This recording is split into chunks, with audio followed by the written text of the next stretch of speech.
Cantrell Hayes-Ross was shot to death on Thanksgiving morning at the daycare center she owned, Friend Zone Learning, on Augusta Avenue. SPD responded based on a shot spotter notification, but it was too late to save Hayes-Ross from her injuries. This man, Terrell Nelson, is now facing murder, aggravated assault, and parole violation charges in relation to her shooting death. In the quiet heart of Savannah, Georgia, Cantrell Hayes-Ross was more than just a daycare owner. She was a pillar of kindness, a woman whose laughter and energy filled the lives of those around her. For years, Cantrell had devoted herself to the children in her care, transforming her daycare into a sanctuary of learning and joy. But that peace, that promise of safety, was shattered on the night before Thanksgiving in 2024. Cantrell's life was violently cut short, her dreams, her plans for the future, and the children she cared for all taken in an instant. The very night that was meant for family, for gratitude, would become the backdrop of a horrific crime, one that would leave her family, her friends, and the entire community searching for answers. This is the case of Cantrell Hayes-Ross, a woman whose tragic end not only shattered her family, but sent ripples of heartbreak through Savannah, a case that would raise chilling questions and expose the dark side of a relationship gone wrong. Her final moments would haunt everyone who knew her, and the search for justice would reveal a complex and painful story of love, obsession, and violence. Tonight, we explore the chilling details of what happened in those final, terrifying hours. A story that we must share, not just to seek justice, but to understand how quickly lives can change, forever. Before we dive deeper into today's chilling case, we'd love for you to join our community. If you enjoy these stories, please take a second to subscribe. Subscribing ensures you never miss an update and helps our channel grow, allowing us to continue bringing you fresh, in-depth true crime stories every day. We value your thoughts, so feel free to share your views on this case in the comments below, and let us know where you're tuning in from. Your participation truly makes a difference in expanding this community and raising awareness. Now, let's continue with the story. November 27, 2024, was supposed to be a time for family, a time for warmth, laughter, and celebration. The evening before Thanksgiving is a time when many of us gather together, preparing for the feast, the smiles, the togetherness. But for Cantrell Hayes-Ross, this day would turn into a nightmare, one that no one could have seen coming. As the sun began to set, Cantrell was at her beloved daycare, Friend Zone Learning, a place she had poured her heart into for years. She had arrived early that evening, planning to prepare food for the holiday and to share a peaceful evening with her family.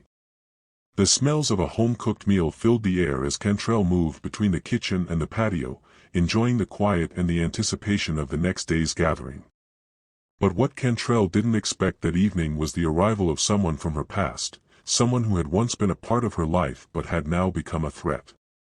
Terrell Nelson, her former boyfriend, showed up unannounced, his presence unwelcome and unsettling. Their relationship had ended just weeks before, a decision Cantrell had made after weeks of emotional strain.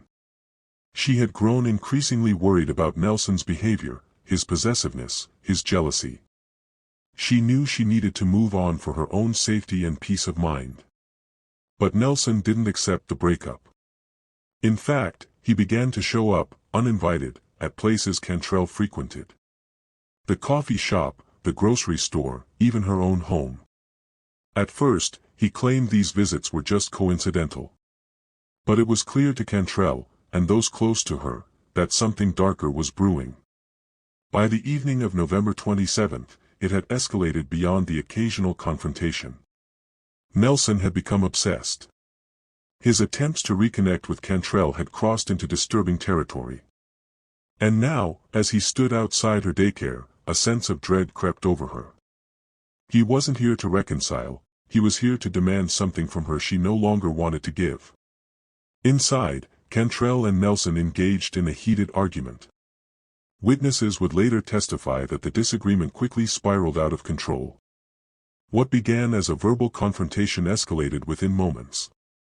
The anger, the frustration, the desperation in Nelson's voice grew louder. And then, just as quickly as the argument had started, it turned violent. In the midst of their exchange, Cantrell was heard shouting, "He shot me, you're ugly." Those would be the last words she spoke. The gunshots that followed shattered the silence of the daycare, ringing out in rapid succession, signaling the end of Cantrell's life.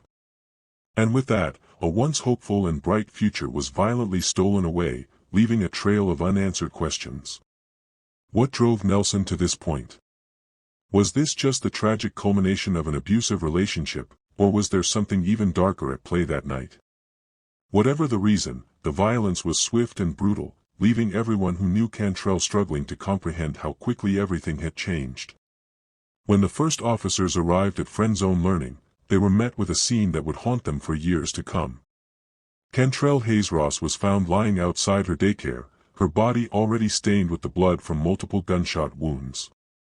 Despite the desperate attempts by paramedics to save her, she was pronounced dead at the scene, her life slipping away in the very place she had built to care for others. It was a heartbreaking moment for everyone involved, but it was also the beginning of a chilling investigation. As the detectives combed the scene, the evidence they uncovered painted a far more disturbing picture than anyone could have imagined. What initially appeared to be a violent outburst, a domestic dispute turned deadly, quickly revealed itself to be much more calculated. Inside the daycare, investigators found 14 shell casings scattered across the floor. The sheer number of casings alone raised questions, but the way they were distributed told an even darker story. The evidence suggested this wasn't a spontaneous attack. It was a pursuit, one that didn't stop after the first shot. The casings weren't just found near the door where the shooting had begun, they were also found further inside the daycare, indicating that the shooter had followed Cantrell as she tried to escape. Nelson didn't fire just once and run. He chased her. And as she attempted to flee, desperately trying to reach the door, he fired repeatedly, ensuring that her chances of survival were obliterated with each pull of the trigger. The pattern of gunfire was relentless, multiple shots fired as she struggled to get away, her life slipping away in those final, agonizing moments. It wasn't a quick act of rage, it was a calculated pursuit. A pursuit that would end with Cantrell lying helplessly on the sidewalk, the place she had worked so hard to build now forever marked by her blood. As the forensic team continued to process the crime scene, the chilling reality of what had transpired became painfully clear. Terrell Nelson had not just taken her life in a moment of anger, he had pursued her with intent, making sure that her final moments were filled with terror and violence. It was a crime that wasn't just tragic, it was personal. Cantrell Hayes-Ross was more than just a daycare owner, she was a woman with a dream, a vision that transformed into Friend Zone Learning. From the moment she opened the doors, Cantrell had created a space filled with warmth and care, a sanctuary where children could learn, grow, and feel safe. Every corner of the daycare, from the colorful hand-painted decorations to the walls adorned with children's artwork, was a reflection of her boundless energy and love for the children she cared for. Her community knew her as someone who would give freely of herself. She was the kind of person who would drop everything to help someone in need, whether it was providing a listening ear to a friend or offering assistance to a family struggling to make ends meet. Cantrell didn't just serve her community, she embodied it, living her life with a commitment to kindness and compassion. But what about those who were closest to her? How did they cope with the brutal loss of someone so central to their lives? How does a family pick up the pieces when a beloved member is taken so suddenly and violently? Cantrell's family has been left shattered. The shock of her death reverberated through every corner of their lives. Her father, struggling with the devastation, spoke at a vigil held in her honor, his voice heavy with grief. He said, "She loved those children like they were her own." Those words, though filled with love, also carried a deep sadness, because, in the end, it was someone Cantrell had once trusted, someone she had once loved, who turned against her. Her future, her dreams, all of it was stolen in an instant. And it wasn't just Cantrell's family that grieved her loss. The entire community felt the sting. Friend Zone Learning wasn't just a daycare, it was a place of connection, a place that many had trusted with the care of their own children. Now, those same parents, teachers, and friends were left to make sense of a tragedy that seemed impossible to understand. Cantrell's death was more than just a loss of life, it was the unraveling of a dream, a future filled with hope and possibility. And as her family and friends continue to mourn, they are left with a haunting question: how could someone so full of life and purpose be taken so violently, so suddenly? If you're still with us at this point in the story and haven't subscribed yet, please take a moment to do so. Your support helps us bring more important stories to light. Don't forget to like, share, and leave a comment below. Tell us your thoughts on what you've heard so far, and where you're watching from. We value your engagement and would love to hear from you. Every bit of feedback helps us continue sharing these vital stories. For days after Cantrell Hayes-Ross's tragic murder, a shocking development occurred. Terrell Nelson, the man suspected of taking her life, walked into the Savannah Police Department, claiming he wanted to clear his name. On the surface, it might have seemed like an unexpected move. After all, someone who was truly innocent wouldn't normally walk into a police station to confess, right? But by the time Nelson made his appearance, the investigation into Cantrell's murder had already gained significant traction. Evidence was mounting, and the truth was beginning to unravel. Nelson, however, was still trying to control the narrative. His version of events shifted multiple times during questioning, and with each inconsistency, it became increasingly clear that his story wasn't matching up with the evidence at the crime scene. Initially, Nelson denied being anywhere near friend zone learning on the night of the murder. He claimed he had no involvement at all. But as the investigation progressed, his story began to change. He suddenly suggested that Cantrell had invited him to the daycare that night, contradicting the information that had already been gathered. The physical evidence from the scene, including the shell casings and the sequence of events, told a completely different story, one that painted Nelson as the perpetrator, not the innocent man he was trying to portray. Nelson's final claim was perhaps the most shocking of all. He alleged that Cantrell had been armed, that a struggle ensued, and that the shooting was the result of self-defense.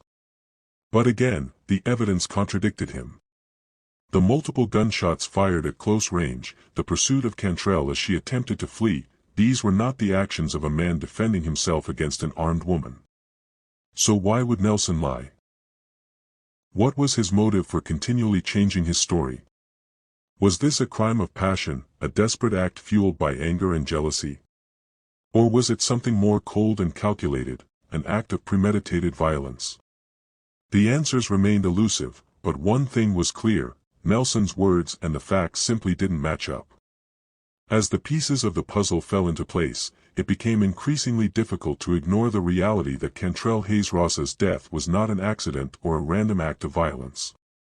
It was a deliberate, calculated act that would forever alter the lives of those who knew her. As the investigation into Cantrell Hayes-Ross's tragic death continues, there are still many unsettling questions that remain unanswered. Why did Terrell Nelson choose the night before Thanksgiving to carry out such an atrocity? Why that particular night, when Cantrell should have been preparing for a holiday surrounded by her family and the people who cared about her? Was there something specific about this timing that drove him to act, or was it simply a culmination of months of obsessive behavior? The investigation is still ongoing, but as more details come to light, it's clear that there were warning signs that, in hindsight, seem glaring. Despite all of Cantrell's efforts to distance herself from Nelson, to break free from the hold of his escalating control, he refused to let go. Why did he continue to stalk and harass her, even when she had clearly made it known that their relationship was over? What was driving him to persist, even after she took steps to protect herself and her future? What's even more chilling is the fact that Cantrell took every precaution she could. She had changed the locks on her home and her daycare, hoping that would deter him from showing up uninvited. She kept detailed records, documenting Nelson's increasingly erratic and troubling behavior. She confided in trusted friends and family members, telling them of her fears and her growing sense of unease. She took the necessary steps to protect herself, steps that many victims of domestic violence are advised to take. And yet, despite all these precautions, despite everything Cantrell did to shield herself from harm, the tragedy unfolded in the most devastating way possible.